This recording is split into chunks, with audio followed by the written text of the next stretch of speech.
MNTV news. जी नाज़रीन, मुझे पोयां कुछ छोकरा क्रिकेट खेली रहा आहिनि। ही कोई क्रिकेट ग्राउंड ना है, ही राजपूताना सां लग कोई खाली प्लाट आहे।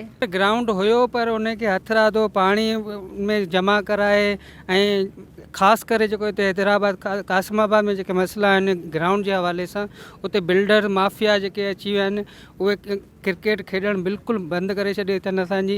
ऐं ख़ासि करे तव्हां हलिया वञो स्पोर्ट्स ग्राउंड कॉम्प्लेक्स जेको कासिमाबाद खे स्पेशली ग्राउंड ॾिनो वियो, उहो बि असांखे उन में बि असांजी एंट्रेंस बंदि करे छॾी अथनि। ऐं ॿियो गेट जेको हुयो उहो हींअर अब्दुल्ला स्पोर्ट्स वारनि खे ॾेई छॾियो अथनि। स्पेशली कासिमाबाद जो गवर्नमेंट जो हुअण जे बावजूदि बि उहो उन अब्दुल्ला स्पोर्ट्स वारनि ॾे हलियो वियो आहे ग्राउंड।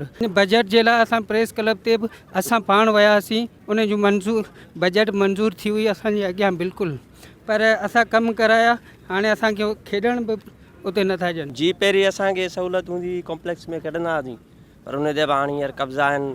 जेको आहे सो उन ते जेके गटर नाला ठहंदा आहिनि उहे हाणे सभु कुझु जेको आहे सो उते वेठा आहिनि। ऐं ॿियो को असांजे ग्राउंड खेॾण लाइ आहे कोन।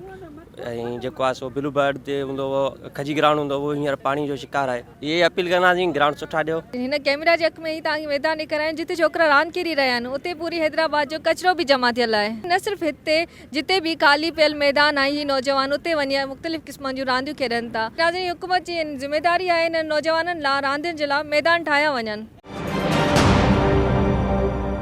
MNNTV news.